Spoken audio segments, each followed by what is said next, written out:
Ya, karena ini menjawab banyak pertanyaan teman-teman setelah saya mengundurkan diri dari Ormas apa itu Laskar NKRI. Terus bagaimana, karena teman-teman juga mayoritas keluar dari barisan Laskar NKRI, minta supaya saya bikin organisasi baru.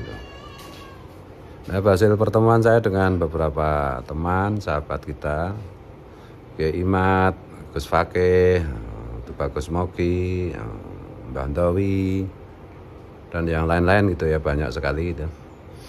Itu kan sejak ada pertemuan di Demak kemarin, keturunan Wali Songo itu kan mengamanai saya untuk menjadi semacam koordinator lah untuk semua laskar yang ada itu.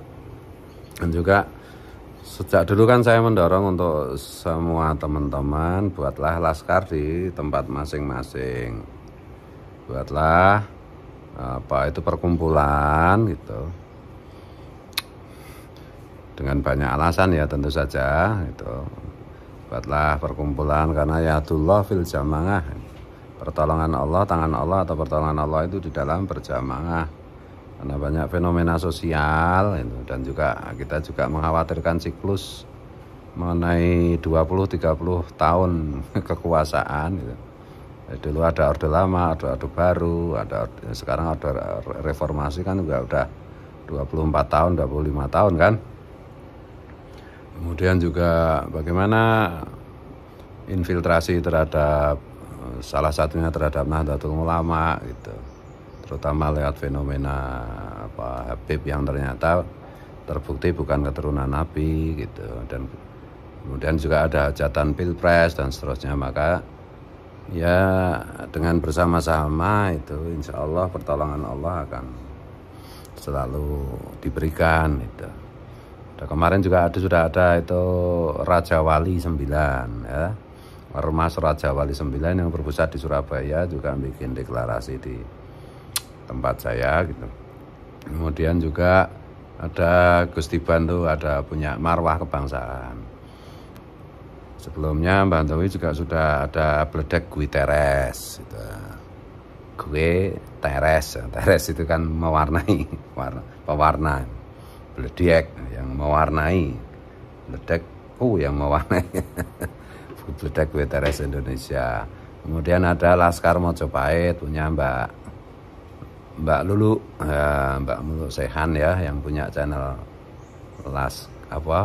Putri Mojopahit juga bikin Laskar Mojopahit. Semakin banyak laskar didirikan ya semakin bagus. Yang kemarin Gus Abbas juga mendeklarasikan Laskar Sabilillah gitu. Jadi masukan ada juga Garda Wali Songo yang dipimpin oleh Tubagus Mogi, panglimanya Tubagus Mogi. Nah teman-teman itu menghendaki saya menjadi semacam koordinator lah gitu. Dan memang sampai kemarin ini kan pada faktanya kan juga juga ada alap-alap Mataram Pak Kiai Joko yang luar biasa itu. Di situ ada Mbah Mufid juga kan sekarang gabung di alap-alap Mataram atau alap-alap Nusantara ya. Itu yang berpusat di Surakarta. Jadi teman-teman dari situ sekali lagi ya memerintahkan saya untuk menjadi semacam koordinator lah. Makanya di beberapa laskar itu saya ditempatkan sebagai penasehat di Bledek Gue Teres, di Raja Wali 9, di Laskar Mojopahit, di Marwah Kebangsaan, di semua organisasi itu mencantumkan saya sebagai penasehat. Secara umum tidak semuanya sih. Dan halo sayang sebentar ya, Bapak ngevlog dulu. Dan ya di Jabodetabek juga teman-teman yang dulu di Laskar NKRI juga menghubungi saya karena beberapa orang udah minta izin saya ya. Saya bilang bikin grup aja, dikasih nama Laskar Nusantara. Jadi untuk teman-teman bisa yang sepaham dengan saya bisa juga gabung ke laskar-laskar yang sudah ada atau membentuk laskar baru. Atau kalau nggak marem juga ya harus saya ketua umumnya, itu silakan nanti kita koordinir lah membentuk Laskar Nusantara.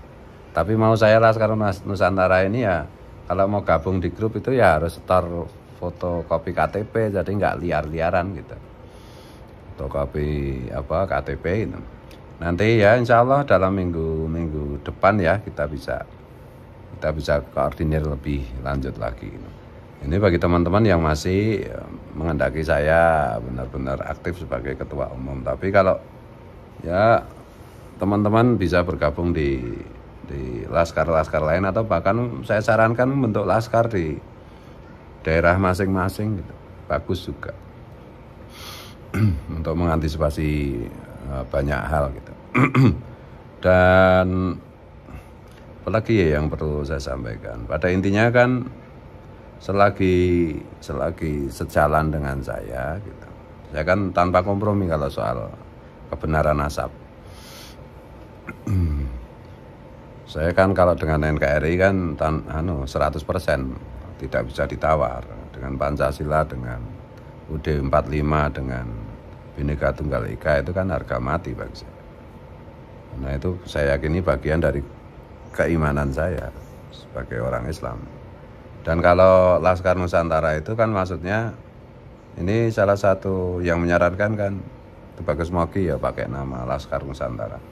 Itu supaya bisa menampung semua elemen masyarakat dari berbagai macam suku, agama, latar belakang sosial, itu bisa jadi satu gitu loh.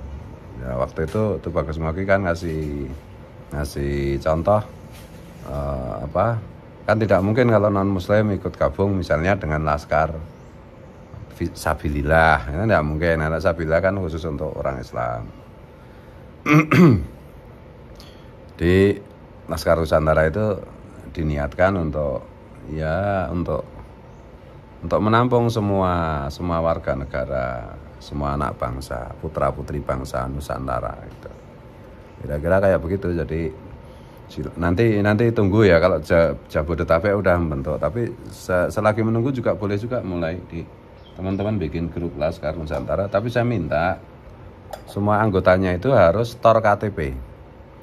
Jadi dijadikan arsip foto setiap grup WA itu. Jadi misalnya saya masuk ya fotokopi KTP saya harus ada di situ.